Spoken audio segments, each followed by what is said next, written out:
Deixa um pouquinho.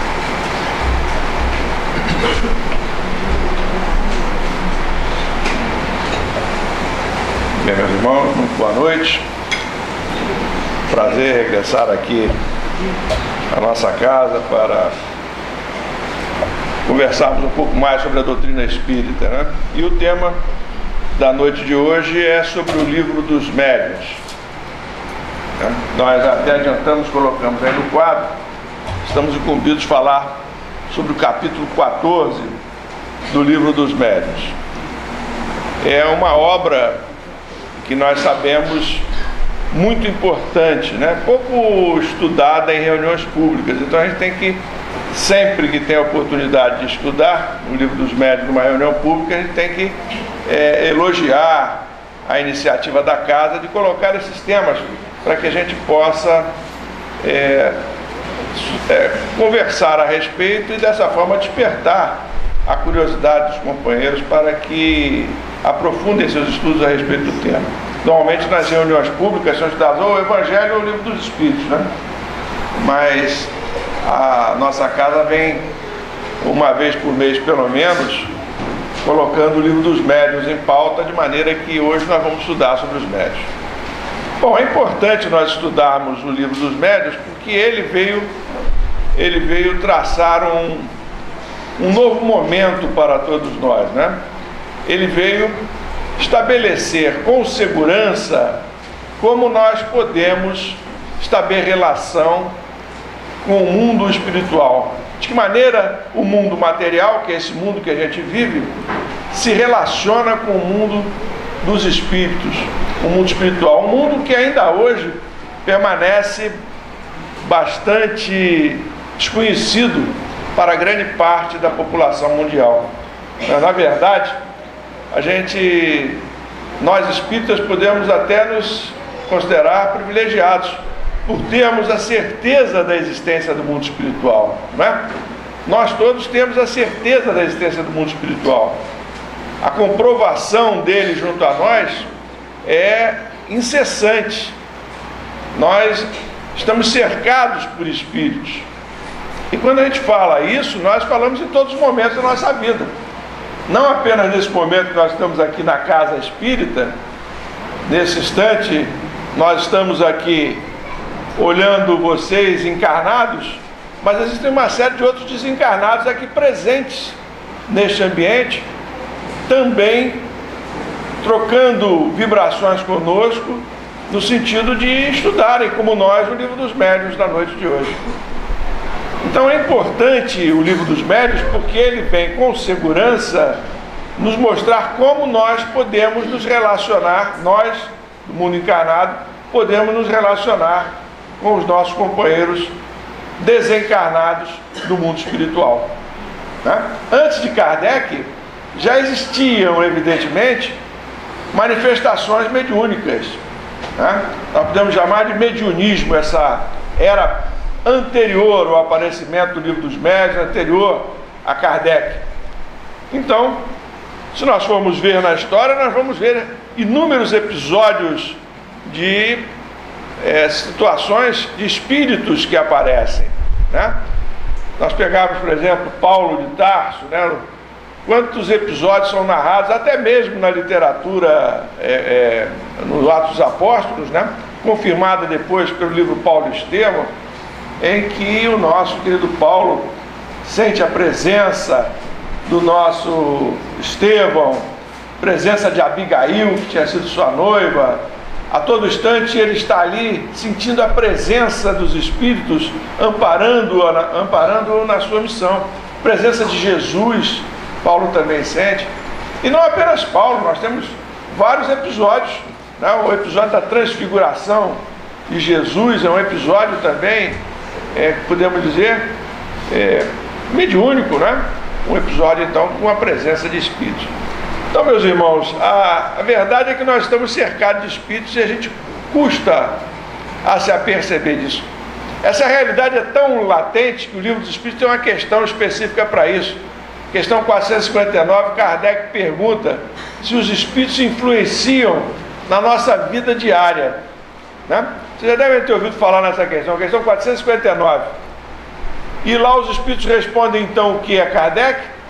Que eles nos influenciam mais do que nós supomos, chegando por vezes a nos dirigirem, quer dizer, a fazerem com que nosso comportamento seja o comportamento que eles, espíritos, desejam para todos nós. Então é muito importante que a gente saiba dessa inter-relação que existe entre o mundo material e o mundo espiritual, para que a gente aprenda a vigiar os nossos pensamentos, porque afinal é através dos nossos pensamentos que nós estabelecemos essa relação de sintonia com os amigos espirituais e também com os inimigos espirituais, com os espíritos, portanto, e desta forma sofremos as influências deles. Hoje a gente sabe também que nós influenciamos os espíritos, né? Nós sabemos também que nós, com o nosso pensamento encarnados, nós, por exemplo, podemos influenciar positivo ou negativamente um espírito que já está no mundo espiritual, um companheiro desencarnado.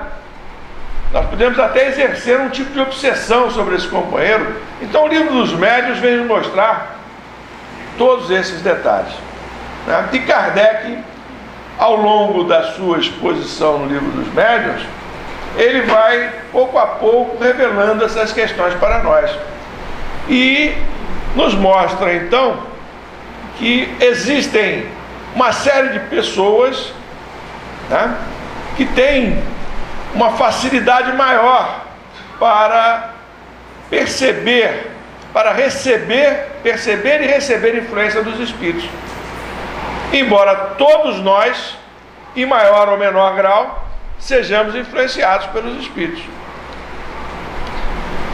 A questão 459, volto a ela, é bastante objetiva. Todos nós sofremos influência dos espíritos, a começar pela influência dos nossos espíritos guardiães.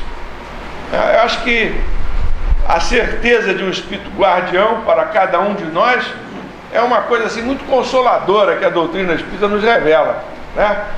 A gente saber que nos momentos de maior dificuldade das nossas vidas, nós não estamos sozinhos, nós temos alguém ali conosco, nos segurando, nos amparando, nos transferindo boas energias, procurando nos impulsionar para superarmos os momentos difíceis da nossa vida.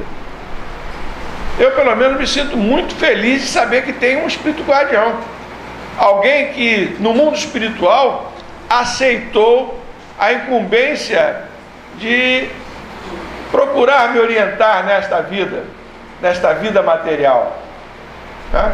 Mesmo sabendo o espírito rebelde que eu ainda sou, né? Porque o espírito rebelde é aquele que persiste em praticar atos muitas vezes em desacordo com as leis de Deus, né? Às vezes pequenas coisas, porque a lei de Deus ela contempla, em regra geral, que nós não podemos fazer nada ao nosso semelhante que venha prejudicar o nosso semelhante, porque nós seremos responsabilizados pelos atos danosos que causarmos ao nosso semelhante. E às vezes a gente não se apercebe, e na nossa rebeldia, na nossa intransigência, no nosso egoísmo, no nosso orgulho, a gente acaba causando uma série de problemas no relacionamento com os nossos companheiros de jornada. Então, nós ainda somos rebeldes. Então, a gente saber que tem um espírito que diz, não, eu aceito cuidar desse espírito rebelde aqui, eu vou fazer o possível para ajudar esse espírito rebelde, né? Vou fazer o possível para ajudá-lo a, nesta encarnação, realmente cumprir as leis de Deus. Isso é muito bom, isso é muito legal. Se nos nossos momentos de reflexão nós buscarmos a sintonia com esse espírito que está ao nosso lado, nós certamente vamos receber boas inspirações, vamos receber bons aconselhamentos e vamos aproveitar bem a nossa encarnação. Então, a doutrina espírita nos ensina a compreender esta influência do nosso espírito guardião. Mas nós não estamos sujeitos só à influência do espírito guardião. Se fosse isso, seria muito bom. na nossa rebeldia, nós sintonizamos também muitas vezes com espíritos menos evoluídos e espíritos que se comprazem muitas vezes em ver o nosso sofrimento, e aí a gente sofre. Mas é importante que a gente saiba que todos nós estamos, portanto, sujeitos à influência de espíritos, até porque eles estão ao nosso redor. Paulo se refere a eles como nossas testemunhas. Nós estamos sofrendo, vamos dizer assim, a observação permanente dos nossos companheiros espirituais, dependendo da faixa vibratória que nós situemos o nosso pensamento, né? Na vida é tudo vibração, é tudo energia. A mesma vibração, vamos dizer assim, que permite que nós façamos a distinção de uma emissora de rádio A para uma emissora de rádio B, de uma emissora de televisão A para uma emissora de televisão B, será também o mesmo princípio que vai fazer com que nós sintonizemos com o espírito A ou com o espírito B. Sintonizemos com um espírito de maior envergadura espiritual, um espírito bom, com um espírito mais imperfeito, mais ignorante. Então nós temos que vigiar muito os nossos pensamentos para que nós procuremos sintonizar com os bons espíritos, porque todos nós, volto a dizer, sofremos influência dos amigos espirituais. E é por aí que Kardec começa a sua exposição, no item 159, que inicia esse capítulo 14. Ele diz assim, ó: todo aquele que sente num grau qualquer a influência dos espíritos é por esse fato médium. E a gente sente, porque nós sentimos a presença do nosso espírito guardião. A gente pode sentir através dos pensamentos que a gente registra, as ideias que a gente registra muitas vezes passadas por ele. Antigamente, antes de sermos espíritas, no nosso egoísmo, a gente achava que tudo que a gente pensava era nosso. Hoje a gente já começa a pensar de uma forma diferente. Não, peraí, eu não pensava isso, como é que isso pintou na minha cabeça agora? Né? Então, nós começamos a perceber que muitas das ideias que temos são ideias que nos são sopradas, que nos são sugeridas pelos nossos amigos espirituais, né? Então é por aí que Kardec coloca para nós. Então todos nós sentimos a influência dos espíritos. A questão 459 é pacífica com relação a isso. Mas o próprio Kardec diz, na sequência desse item 159, que normalmente a gente costuma chamar médiuns apenas aqueles que têm a faculdade um pouco mais ostensiva, né? Herculano Pires, inclusive, fala, ele costuma dizer que os médiuns ou são dinâmicos ou são estáticos. Os médiuns estáticos serão aqueles que não têm uma faculdade mais ostensiva, né? Que não são, por exemplo, como Chico Xavier, como Divaldo Pereira Franco, como uma série de médiuns que nós estamos acostumados a ver psicografar livros, a transmitir mensagens psicofônicas. Esses médiuns serão os médiuns estáticos, esses que não são como Chico, como o Divaldo, como os médiuns psicofônicos, são médiuns estáticos. Médiuns dinâmicos seriam justamente o Chico, o Divaldo, seriam médiuns ostensivos. Então Kardec propõe, no capítulo 14, esta classificação que a gente colocou aqui no quadro. São 9 tipos de médiuns, né? Ele começa com os médiuns de efeitos físicos, sensitivos, audientes, falantes, videntes, sonambúlicos, curadores, pneumatógrafos e escreventes. Sendo que os escreventes ele só vai examinar no capítulo 15. Essa é uma proposta de Kardec.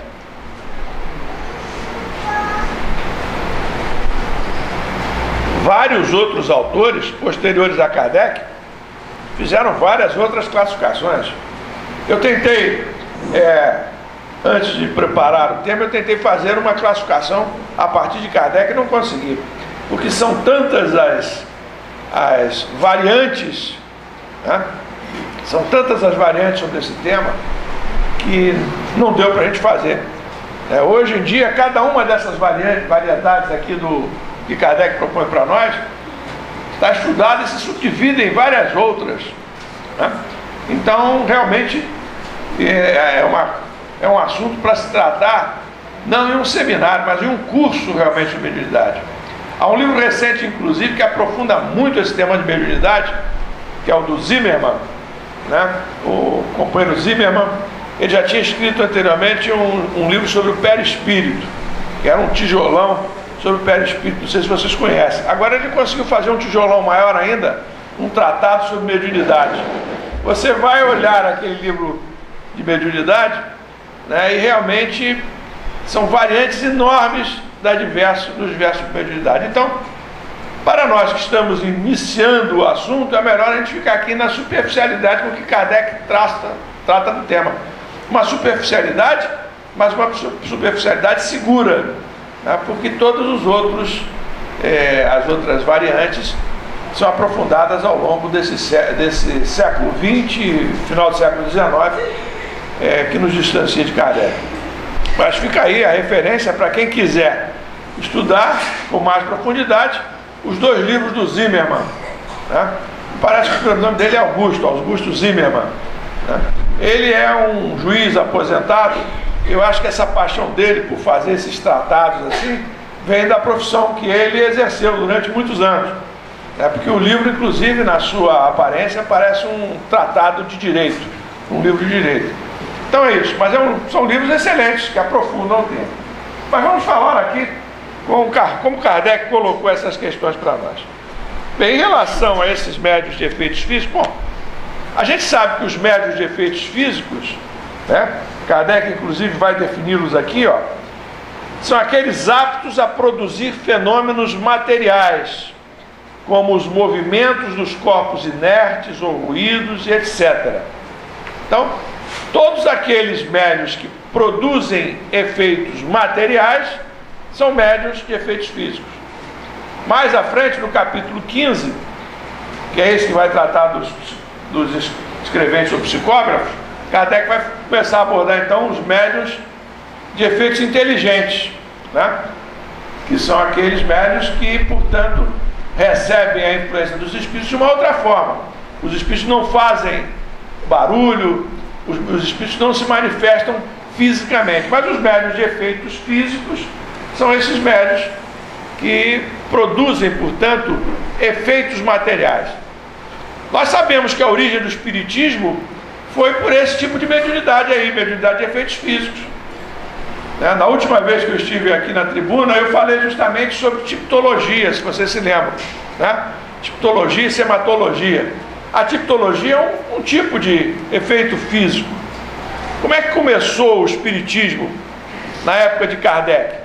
Aqueles fenômenos das mesas girantes, as mesas que se elevavam e giravam, aquele fenômeno das mesas falantes, as mesas se elevavam em duas pernas, se é que mesa tem perna, né? Mas duas pernas da mesa, e com uma que ficava no ar, ela respondia as perguntas que lhe eram formuladas.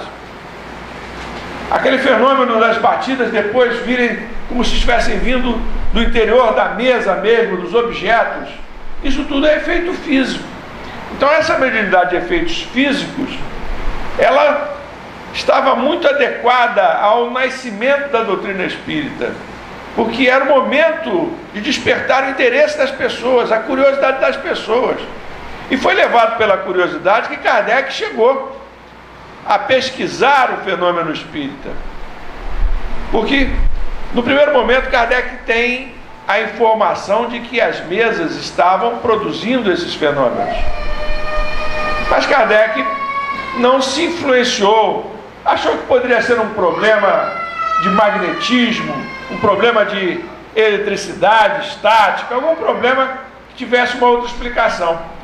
Mas quando encontra com o companheiro, e o companheiro diz que as mesas estavam respondendo às perguntas, Kardec então diz, bom, então tem alguma coisa estranha aí, porque como é que as mesas podem ter uma manifestação inteligente? Porque responder perguntas é uma manifestação inteligente. E aí ele vai pesquisar o fenômeno E dessa pesquisa de Kardec surge então a doutrina espírita. E isso acontece quando Kardec já estava com 51 anos de idade, né? Então a gente tem que também aproveitar essa oportunidade, porque às vezes a gente tem companheiros, encontra companheiros que estão iniciando na doutrina, já aí pela casa dos 40, dos 50, dos 60, né? 51 anos de idade no século XIX equivaleria hoje talvez a 60 anos ou mais, tendo em vista que a expectativa de vida hoje é muito maior do que naquela época. Então, nós que tomemos contato, ao tomarmos contato com a doutrina espírita, não importa a idade com que estamos tomando contato, nós podemos realizar pela doutrina espírita muito do que esteja ao nosso alcance. Colocar toda a nossa potencialidade, nós certamente vamos poder realizar muito. Bezerra só se tornou espírita aos 55, Bezerra de Menezes. Então, meus irmãos, se vocês estão com menos de 50 e estão conhecendo a doutrina espírita, ó, beleza, conheceram a tempo de realmente realizarem muitas conquistas, né? Aproveitando-se das informações que os espíritos trazem para nós. Então é isso. Essa mediunidade de efeitos físicos, Kardec inclusive classifica no livro dos médiuns em dois tipos de médiuns: os médiuns facultativos e os médiuns involuntários ou naturais. Os médiuns facultativos são aqueles que, com a própria vontade, conseguem produzir o fenômeno. Esses são médiuns facultativos. E os médiuns naturais ou involuntários são aqueles que produzem sem muitas vezes saberem que eles estão produzindo o fenômeno, né? Nós vemos muitas vezes fenômenos considerados como casas mal assombradas, né? A proximidade de uma pessoa com mediunidade de efeitos físicos daquela casa mal assombrada é necessária para que o fenômeno se produza. Se não existir um médium de efeitos físicos na própria casa ou na vizinhança, o fenômeno não se produz. Porque o fenômeno, para se produzir, ele precisa de um médium com característica especial. Então é isso que a doutrina espírita nos ensina. Então, muitas vezes os fenômenos acontecem e a causa dos fenômenos é uma pessoa que não tem ideia de que é médium de efeitos físicos. Outras vezes o fenômeno acontece porque a pessoa, o médium, tem consciência da sua capacidade mediúnica e ele consegue então, por exemplo, se fazer levitar no ar, né? Ele consegue se fazer levitar. Então ele se eleva aos olhos de todo mundo.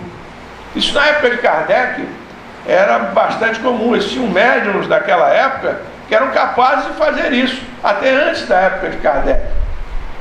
Então são companheiros que vinham com essa possibilidade, né, com essa capacidade de dominar os efeitos físicos que eram capazes de produzir, capazes de fazer com que talheres se elevassem, capazes, portanto, de fazer com que ruídos se fizessem à distância. Isso tudo era muito comum de acontecer na época de Kardec, essa mediunidade de efeitos físicos, né? Outro tipo de mediunidade que depois, outro tipo de médiuns, né, que Kardec depois examina, são os médiuns sensitivos ou impressionáveis. Esses médiuns sensitivos ou impressionáveis, Kardec já define assim, ó: chamam-se assim as pessoas suscetíveis de sentir a presença dos espíritos por uma impressão vaga, por uma espécie de leve roçadura sobre todos os seus membros, sensação que elas não podem explicar, né? Então, as pessoas às vezes sentem a presença do espírito junto delas, uma sensação diferente, não sabe explicar. Quem já tem a mediunidade um pouquinho mais educada, muito comumente registra o que o espírito está sentindo, né? O Simonetti, no livro dele Quem Tem Medo dos Espíritos, ele narra a história de um sujeito que é cardiologista, mas é também médium, né? E ele, durante uma reunião, não uma reunião mediúnica, uma reunião comum, ele começa a sentir a presença, ele começa a sentir uma dor no peito. Ele é cardiologista, como se estivesse fazendo um infarto, né? Todos os sintomas são do infarto. Ele, como médium, o que faz? Ele se coloca na posição de quem está tendo infarto, pede à esposa que está junto dele para chamar a ambulância, vai para o hospital e, portanto, se submete àquela bateria de exames para ver se o infarto realmente estava ocorrendo. Bem, ele não estava tendo infarto. E ele volta para casa e na reunião da noite, na casa espírita, ele não tem o esclarecimento. É que naquele momento ele tinha sentido a presença de um companheiro que havia desencarnado, né, vítima de um infarto, e ele então tinha registrado todas as sensações que aquele espírito estava registrando naquele momento de sofrimento. Então, o médium sensitivo, né, o médium impressionável, é esse tipo de médium que registra a presença dos espíritos, né, que registra as sensações que os espíritos estão tendo. Quando a gente começa a educar a mediunidade, mesa mediúnica, é muito comum, e mesmo depois, mas é mais comum no início, a gente sentir toda aquela sensação que o espírito que está querendo se comunicar por nosso intermédio está tendo naquele momento, né? Então, as pessoas que estão iniciando na educação mediúnica, estão participando no início da mesa mediúnica, as pessoas precisam ter perseverança, porque o início do desenvolvimento mediúnico é um início difícil, na proporção em que os espíritos que estão nos observando e que não querem que a gente comece esse tipo de trabalho, eles querem nos afastar do trabalho. Então esse tipo de sensação assim, dolorosa, incômoda, faz parte de uma série de artifícios que são usados para nos afastar do trabalho, né? Então a gente tem que perseverar. Se a gente tem a mediunidade ostensiva, se a gente está naquele grupo da mediunidade ostensiva que eu me referi inicialmente, a gente tem que perseverar no desenvolvimento. Se nós temos esse compromisso mediúnico, a gente tem que perseverar, né, para que a gente possa vencer essa etapa. Há situações em que o médium se sente como se estivesse sendo observado o tempo todo, como se estivesse sendo perseguido, sente a presença de espíritos o tempo todo, vai dormir e começa a registrar uma porção de barulhos no ambiente onde ele está dormindo. Isso tudo é perfeitamente normal e a gente tem que conviver com estas situações, os médios que estão iniciando o seu apostolado mediúnico. Com o tempo isso vai cessando, a mediunidade vai ficando cada vez mais adestrada e nós vamos aprendendo a superar situações como esta. Mas em princípio todos nós podemos sentir a presença de espíritos junto a nós. Já aconteceu em muitas ocasiões, lá na sede pelo menos, onde nós frequentamos com mais frequência, né?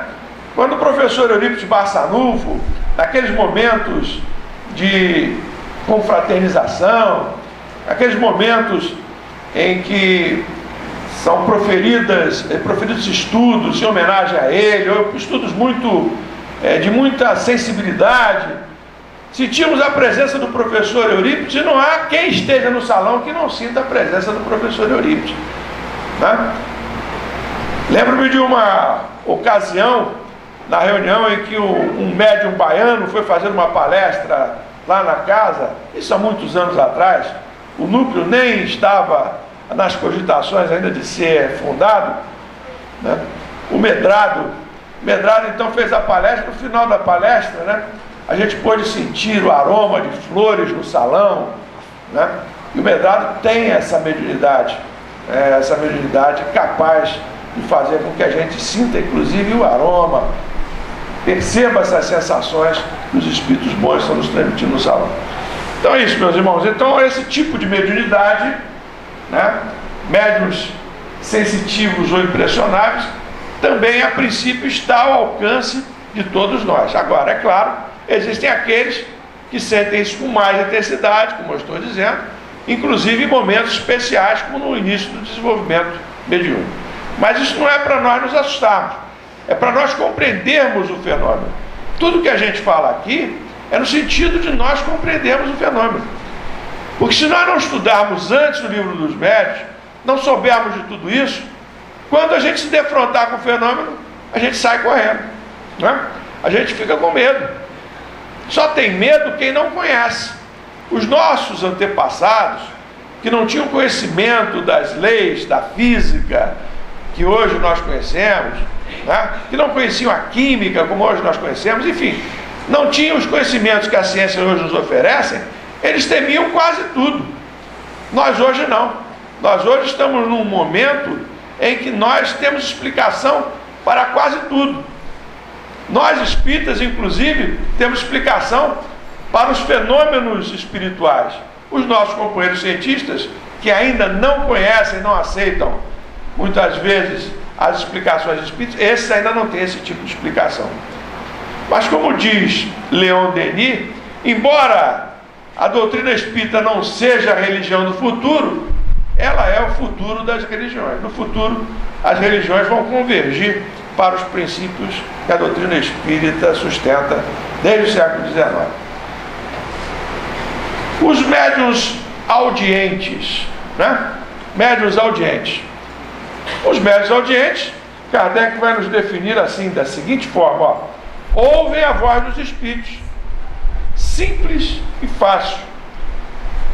Algumas vezes é uma voz interior que se faz ouvir no foro íntimo, outras vezes é uma voz exterior, clara e distinta, qual a de uma pessoa viva. Os médiuns audientes podem assim travar conversação com os espíritos, né? Houve uma novela há uns 20 anos atrás, aí, aquela novela A Viagem. De vez em quando a Globo repete a novela. O pessoal que viu a novela certamente vai se lembrar de um personagem que tinha na novela, de um sujeito que ficava o tempo todo ouvindo a voz do seu guia espiritual, né? O guia espiritual falava o tempo todo com ele, ele falava com o guia espiritual. Então é isso, ele é um médium audiente, né? Eu sei o nome do ator, ele agora está na novela Gabriela, aí é um desses coronéis aí da novela Gabriela, é o Ari Fontoura, é isso aí. A minha memória me avisou aqui, nessa faixa da idade agora eu não tenho mais memória, eu tenho vaga lembrança das coisas. Então ele amassa por perto, é sempre bom, porque ela sempre me socorre aqui, né? Então o Ari Fontoura era esse personagem lá na novela que ficava o tempo todo ouvindo o palpite lá do que o espírito protetor dele falava para ele, né? E ele conversava e as pessoas ficavam achando que ele era maluco. Não, ele é um médium audiente, né? Às vezes a gente via pessoas passando perto de nós na rua. Hoje mesmo eu estava caminhando e vi um sujeito passando perto de mim, parecia que estava falando sozinho, né? Bom, pode ser um caso de loucura mesmo, mas às vezes é um médium audiente, ele está ouvindo e está conversando, né? Está conversando lá com o espírito. É um papo entre ele e o espírito, e as pessoas dizem, pô, o cara é maluco. Não, às vezes não, é um caso de mediunidade, né, que não está sendo cuidado adequadamente, né? Então é mediunidade audiente, né? E nós temos que ter muito cuidado com o que os espíritos nos falam. Tem sempre aquela história que o Simonetti conta, do sujeito que ficava o tempo todo ouvindo palpite, né, de um espírito que tinha se apresentado para ele como se fosse um amigo espiritual, né? E ele gostava muito desse espírito, sobretudo quando ele estava dirigindo o seu automóvel. Então lá vinha ele com o automóvel dirigindo, de repente ele se defrontava num cruzamento, sinal amarelo, ele pensava assim, poxa, será que vai dar para passar? E o espírito dizia do lado dele assim, vai que dá. Aí ele pá, pisava aí, dava. Ele ficava maravilhado. Aquele espírito o tempo todo do lado dele, soprando o que ele devia fazer no momento que ele devia fazer. Um dia vinha ele lá pela estrada, né? E quando ele chegou no alto da estrada, antigamente a gente tinha muito essa sensação ali, inclusive na atual presidente Lula, agora eles eliminaram muito desses altos e baixos, nessas lombadas que a gente tem nas rodovias. Mas antigamente a presidente Lula tinha muitas lombadas. A gente chegava no alto do outro lado lá do morro, tinha outra, a gente via a sequência da estrada. E lá embaixo normalmente tinha uma pontezinha, era um vale. Então ele vinha numa dessas estradas. Quando ele chega no alto do morro e começa a descer o morro, ele olha aqui do outro lado, descendo o morro vem um caminhão, também em alta velocidade. E no meio da estrada, no vale, tem uma ponte que só dá passagem para um dos dois carros. E aí o nosso irmão pensa assim: puxa, será que dá? Né? E aí o espírito lá diz: vai que dá, boy, vai que dá. Ele pisa no acelerador e o carro começa a descer. O dele desce cá, o caminhão desce lá, desce cá, o caminhão desce lá. Quando ele está chegando na entrada da ponte, o caminhão também está entrando na ponte. Aí ele ouve o espírito dizer para ele: ih, não deu, e aí já era, né? O choque inevitável, e ele vai para o espaço, vai voltar mais cedo para o mundo espiritual. Então nós temos que ter cuidado com o que esses espíritos audientes, esses espíritos vivem falando para nós, né? Quer dizer, nós ficamos ouvindo, é o espírito audiente, é o médium audiente. O seguinte é o médium falante, já é o fenômeno inverso, né? Os médiuns falantes, as mais das vezes, nada ouvem. Neles o espírito atua sobre o órgão da palavra, como atua sobre a mão dos médiuns escreventes, né? Então é isso. O médium falante, né, o espírito fala por ele, né? A psicofonia, nós vamos ver, é um tipo de mediunidade falante, né? Quer dizer, o médium psicofônico é um tipo de mediunidade. Nós não vamos ver porque ele vai estudar isso mais para frente, né? Porque no capítulo 15, como disse a vocês, ele vai falar dos psicógrafos. No 16, Kardec então vai fazer uma relação enorme dos diversos tipos de mediunidade, né? E aí é que vamos ter os médiums psicofônicos, vamos ter os diversos tipos de mediunidade. É o aprofundamento desse estudo, tá? Então é isso. São os médiuns falantes. Esses médiuns, portanto, que falam, que permitem que os espíritos então falem por seu intermédio. O tipo de mediunidade seguinte é a quinta, né? Ou dos médiuns, são os médiuns videntes. São os médiuns videntes, né? Esse tipo de mediunidade, né, Kardec também define para nós de maneira bastante objetiva. São dotados da faculdade de ver os espíritos. Alguns gozam dessa faculdade em estado normal, quando perfeitamente acordados, e conservam a lembrança precisa do que viram, né? Nesse momento aqui, eu estou vendo um determinado número de pessoas aqui no salão, mas pode ser que algum de vocês esteja vendo mais gente aí do que eu estou vendo. Será um médium vidente, né? Que estará vendo também os desencarnados. Esse é o médium vidente.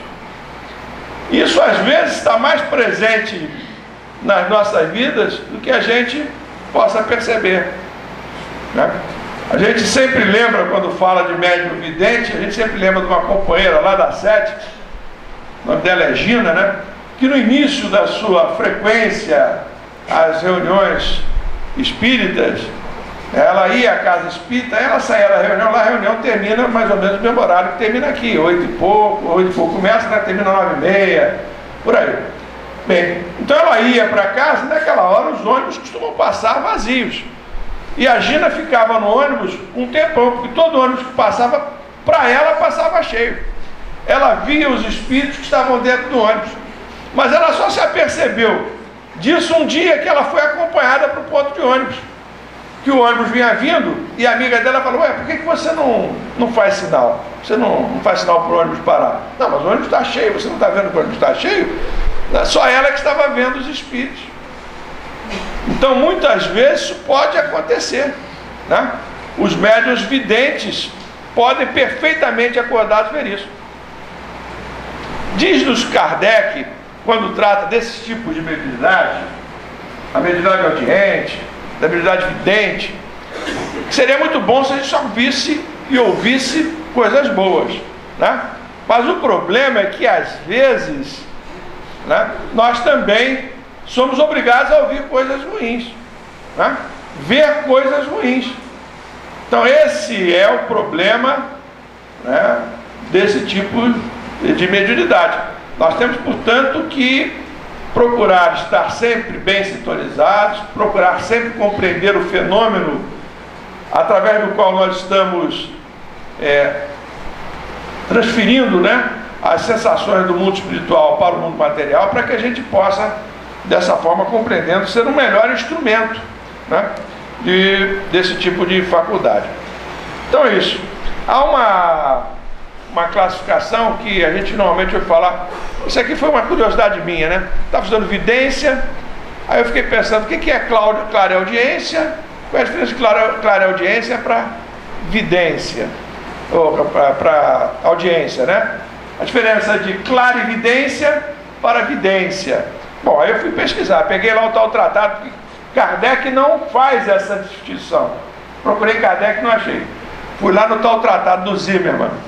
E o Zimmermann então faz a diferença entre clareaudiência e audiência, clarividência e vidência. Por exemplo, na clarividência, ele diz lá que a clarividência é o aviso do futuro, do futuro, ou de alguma coisa que está se passando à distância.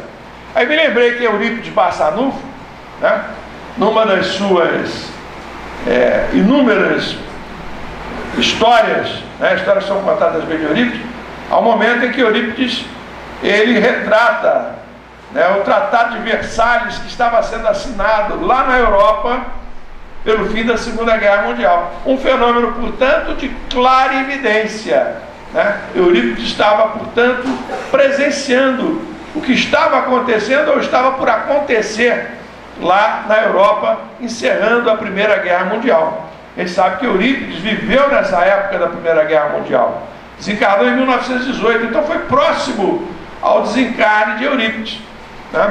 Eurípides encarnou em 1º de novembro, então foi no mesmo ano em que Eurípides encarnou que se deu essa assinatura do Tratado de Versalhes, que ele retrata através de clarividência, né? Então a diferença de clarividência para a vidência, de clareaudiência para a audiência, é o mesmo sentido, né? A clareaudiência seria a gente registrar sons, né, que ocorrerão no futuro ou que estão, portanto, acontecendo em local distante do que nós circulamos. Isso é apenas uma curiosidade, foi mais uma curiosidade minha, mas eu quis dividir aí com vocês. Bom, sonambulismo, né, os médiuns sonambúlicos. Acho que aqui no livro dos médiuns é o lugar que melhor explica essa questão do sonambulismo. O que é o médium sonambúlico? Então, a gente vê lá no médium sonambúlico, Kardec diz assim, ó: pode considerar-se o sonambulismo uma variedade da faculdade mediúnica, ou melhor, são duas ordens de fenômenos que frequentemente se acham reunidos. O sonâmbulo age sob a influência do seu próprio espírito. É a alma que nos momentos de emancipação vê, ouve e percebe fora dos limites dos sentidos. Numa palavra, ele vive antecipadamente a vida dos espíritos. Então, o sonâmbulo é aquele que vive no mundo dos espíritos, é capaz de penetrar no mundo dos espíritos de forma consciente. Ele está vivendo no mundo dos espíritos, conversando com os espíritos, né, como se conversa conosco aqui, né, no mundo material. Este é o sonâmbulo, é o que Kardec fala. Mas ele continua aqui, ó: o médium, ao contrário, é um instrumento de uma inteligência estranha, é passivo, e o que diz não vem de si, né? Enquanto o sonâmbulo ele mesmo registra os fenômenos, o médium não. O médium ele é apenas um instrumento do espírito. Enquanto o sonâmbulo, ele, espírito, liberto parcialmente do corpo, está no mundo espiritual, conversando com os espíritos, vivendo no mundo espiritual lá com os espíritos, o médium, né, ele sofre a influência do espírito e registra apenas o que o espírito passa para ele. Kardec, inclusive, fala muito bem, dá um exemplo muito legal aqui no 173, né, de um médium, de um sonâmbulo, né, que tinha concorrido para vários números de curas, né? Ele diagnosticava com precisão os males que as pessoas estavam sofrendo, as enfermidades. Certo dia, dando consulta a um doente, escreveu a enfermidade com absoluta exatidão. Aí disseram para ele, né: Não basta, disseram-lhe, agora é preciso que indiques o remédio. Não posso, respondeu o sonâmbulo, né? Meu anjo doutor não está aqui. Quem é o anjo doutor de quem falas? Aí ele diz, o que dita os remédios? Não és tu então que vês os remédios? Oh não, estou a dizer que é meu anjo doutor quem os dita para mim. Quando só era apenas sonâmbulo, ele era apenas sonâmbulo, então ele não tinha condição de diagnosticar e dar os remédios. Ele fazia isso, né, conversando lá, portanto, com o espírito que desta forma passava para ele. Esse é o médium sonâmbulo, né, a que Kardec se refere aqui. O médium sonâmbulo é esse que no mundo espiritual ele se torna instrumento de um espírito, mas de uma forma diferente, né? Enquanto nos outros tipos de mediunidade o espírito age através do próprio corpo do médium, no médium sonâmbulo não. O sonâmbulo conversa com o espírito e o espírito passa para o sonâmbulo o que ele quer que o sonâmbulo transmita, né? É uma mediunidade sonambúlica, então. Então acho que Kardec coloca de uma forma bem clara essa questão do que é o sonambulismo e do médium sonâmbulo para todos nós. Outra questão que ele coloca nesse capítulo é dos médiuns curadores, né? Este gênero de mediunidade consiste principalmente no dom que possuem certas pessoas de curar pelo simples toque, pelo olhar, mesmo por um gesto, sem o concurso de qualquer medicação, né?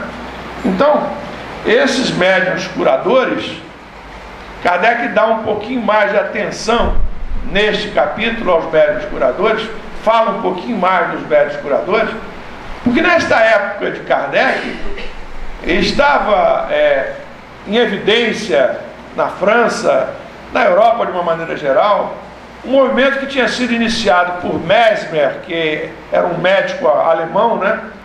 Bom, chamado Franz Anton Mesmer. Na verdade ele não era alemão, me parece que ele era tcheco. Agora a memória está me corrigindo aqui. Mas de qualquer forma, ele vivia na Alemanha e então estava dizendo, o Mesmer, ele tinha uma forma de tratar as pessoas, ficou conhecida como mesmerismo, uma forma de imposição das mãos que fazia com que as pessoas se recuperassem dos problemas físicos que elas estavam sentindo, das suas doenças, né? Então Kardec aprofunda esse tema aqui dos médiuns curadores. Será que então os médiuns curadores seriam esses magnetizadores? É o que ele coloca, porque esse pessoal era chamado de magnetizadores, porque essa corrente, vamos dizer assim, liderada por médiuns, ficou conhecida por magnetismo animal. Em princípio, todas as pessoas, seguindo lá a sistemática que Mesmer estabelecia, essas pessoas eram capazes de contribuir para a cura de outras pessoas. Então Kardec fica curioso e ele começa então a indagar, então todas as pessoas, né, essa questão dos médiuns curadores, são os magnetizadores, né? E os espíritos respondem que não necessariamente, porque os magnetizadores, embora agissem de acordo lá com a sistemática que Mesmer havia estabelecido, eles recebiam a influência dos espíritos. Então não era ele apenas que estava transferindo a sua energia. Os espíritos aproveitavam-se daquela oportunidade e ali junto daquela pessoa, né, transferiam para a pessoa que estava sendo atendida o necessário socorro. E é isso que Kardec fala aqui, ó. A magnetização ordinária é um verdadeiro tratamento regular e metódico.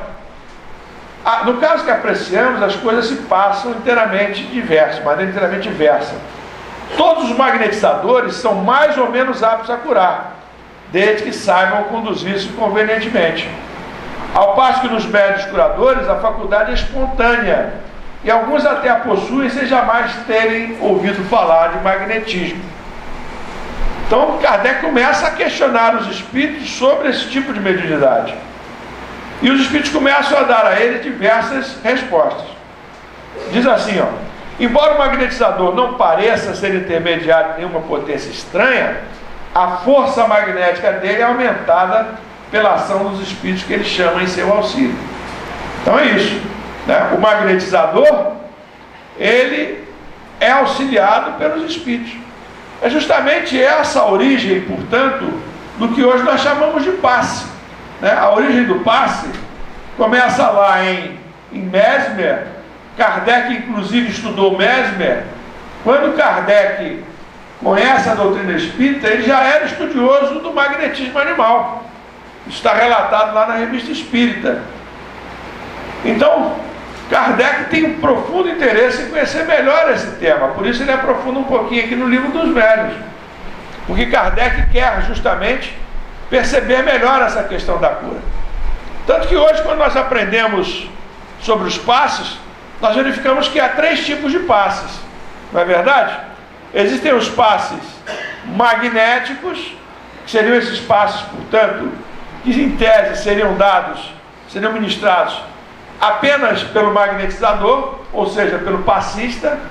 Existem os passes espirituais, que seriam aqueles que seriam aplicados apenas pelos espíritos. E existem os passes mistos, né? Aqueles em que os espíritos, aproveitando-se da boa vontade do magnetizador, concorrem, portanto, para potencializar aquele socorro que está sendo dado pelo passista. Hoje nós espíritas sabemos que a grande maioria dos passes, ela é um passe misto, né? No momento em que nós nos dirigimos para aplicar o passe, nós começamos a impor as mãos, começamos a fazer, portanto, o passe, nós estamos ali sendo auxiliados por espíritos, ainda que nós não o percebamos, porque afinal de contas, como vimos no início, todos nós estamos suscetíveis à influência dos espíritos. Então, essa noção de magnetismo que Kardec tinha foi muito boa para que ele pudesse desenvolver, inclusive, este assunto aqui no Livro dos Médiuns, e ele depois aprofunda melhor ainda na Revista Espírita, né? Mas ele não nega que existam pessoas que têm o dom de curar. Há pessoas, como ele diz aqui, ó, que verdadeiramente possuem o dom de curar pelo simples contato, sem o emprego dos passes magnéticos, né? Próprio Jesus, né? Próprio Jesus curava sem precisar impor mãos, sem precisar fazer passe. Várias oportunidades ele foi procurado e disse à pessoa que o procurava que voltasse para casa, porque o que ele estava pedindo já havia sido concedido, né? A cura que ele vinha buscar já tinha sido concedida. No próprio livro Há 2000 anos, quem leu Há 2000 anos de Emmanuel, se lembra que o Públio Lentulus, que é o próprio Emmanuel, naquela vida há 2000 anos atrás, como senador romano, ele tinha uma filha, Flávia Lentulha, que era portadora de hanseníase. E por isso ele vai para a Palestina, justamente para que naquele clima a criança pudesse ter uma vida melhor. E lá ele conhece Jesus, ouve falar de Jesus. A esposa dele, Lívia, se torna cristã e segue Jesus e acaba sendo martirizada no circo. Mas Públio Lentulus, um homem orgulhoso, não aceita seguir Jesus. Mas há um encontro dele com Jesus, onde ele não articula nem o pedido de socorro para a filha, mas Jesus, com a sua percepção, ele sabe exatamente o que Públio Lentulus estava fazendo ali naquele momento, e ele manda que Públio Lentulus volte, que a filha dele já estava curada. E como num sonho, Públio Lentulus acorda, volta para casa e encontra a sua filha curada. Um dos episódios, portanto, que demonstra que quando a pessoa tem realmente essa mediunidade curadora, ela não precisa nem do passe magnético para fazer isso, né? Então, somente médiuns realmente especiais, como Jesus seriam capazes de fazer isso. Mas o nosso tempo está encerrando. Vamos falar rapidamente então dos pneumatógrafos, que é a última categoria aqui do capítulo 14, né? Os que têm aptidão para obter a escrita direta, o que não é possível a todos os médiuns escreventes. Esta faculdade se mostra muito rara, né? Essa escrita direta também é um fenômeno de efeitos físicos bastante propício lá para a época do surgimento do espiritismo, né? Se colocava, portanto, um papel em branco, ninguém chegava perto do papel em branco, e o médium se concentrava e o papel aparecia escrito, né? O papel aparecia escrito, é a tal da escrita direta, que muitas vezes serviu para encucar as pessoas que duvidavam dos fenômenos espíritas. Então é isso, meus irmãos. Kardec encerra esse capítulo dizendo que a prece e o recolhimento são condições essenciais, e é por isso que se pode considerar impossível a obtenção de coisa alguma numa reunião de pessoas pouco sérias ou não animadas de sentimentos de simpatia e benevolência. Então, importante, Kardec fecha o capítulo como ele iniciou, mostrando que nós estamos numa inter-relação permanente com os espíritos. Então, dependendo das vibrações que nós estivermos emitindo, da nossa vibração, vai estabelecer a sintonia vibratória. Se nós estamos, portanto, vibrando coisas boas, nós vamos atrair bons espíritos. Nós estamos numa reunião séria, estamos tratando com seriedade, buscando, portanto, o esclarecimento de maneira equilibrada e séria, nós vamos ter espíritos equilibrados e sérios participando conosco. Se nós não procedemos dessa forma, se o que nos move é a curiosidade, é a brincadeira, nós certamente vamos ter junto de nós espíritos brincalhões, zombeteiros, quando não, somos inclusive colhidos de surpresa por espíritos que acabam por nos prejudicar. Então nós temos que buscar sempre uma sintonia boa, e a prece e o recolhimento, como diz Kardec, são essenciais para que a gente aconteça isso. Queria encerrar contando um caso de Eurípides, que é pouco divulgado, porque é contado por Divaldo Franco, nesse livro Palavras de Luz, e tem a ver com esses tipos de mediunidade que nós estamos falando aqui, né? Uma mediunidade vidente, né? Na verdade, o Divaldo, ele relata da seguinte forma o que aconteceu. Estivemos em Sacramento há 2 ou 3 anos para proferir uma conferência, senhor Divaldo falando. O livro é de 1993, então acredito que lá pelos idos de 90, início dos anos 90 ou próprio 1990. Contou um amigo, Manuel Oliveira, um fato que lhe aconteceu. Esse Manuel Oliveira contando, portanto, lá em Sacramento.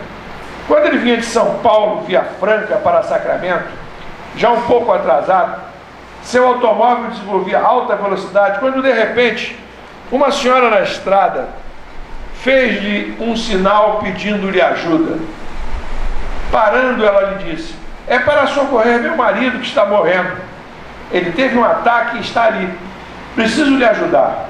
Eu estava agoniada quando chegou um senhor muito bem vestido e falou-me: corra para a estrada que vem aí o carro de um amigo. Diga a ele que foi Eurípides. Então meu amigo saltou, foi com ela, carregou o senhor que estava com um problema cardíaco muito grave, prosseguiu em velocidade e chegando a Sacramento, não sabia onde era o hospital. A senhora afirmou: não há problema, não está vendo o senhor Eurípides dizendo que é nessa direção? O homem foi salvo por alguns segundos porque foi levado imediatamente para a UTI, pois teve a fibrilação do órgão cardíaco. Nossa irmã, então, é vidente, né? Só ela estava vendo Eurípides.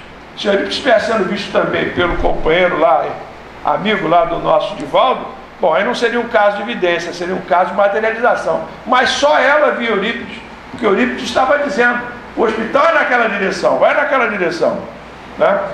Então é isso, meus irmãos. A mediunidade nos reserva algumas surpresas como esta que essa senhora certamente teve, que o professor Eurípides Barçanufo, esse espírito tão querido de todos nós, pôde reservar para ela. Quanto a nós, só nos resta continuar estudando para conhecermos cada vez melhor o mundo espiritual, né? E essa faculdade, essa espécie de sexto sentido que todos nós temos, que alguns chamam, aliás, a mediunidade que alguns chamam de sexto sentido, né? Que é realmente alguma coisa que nós temos que conhecer cada vez melhor para que nós possamos, desta forma, aproveitar todas as nossas potencialidades na presente existência. Certamente estamos sendo auxiliados. Podemos não perceber, mas como sabemos, os espíritos nos influenciam mais do que nós possamos imaginar. De maneira que vamos seguindo confiantes, certos de que temos o amparo dos nossos espíritos guardiães e de todos esses amigos espirituais, da falange do nosso professor Eurípides, de Chico Xavier, nos amparando na nossa caminhada. Muita paz para todos e muito obrigado pela atenção.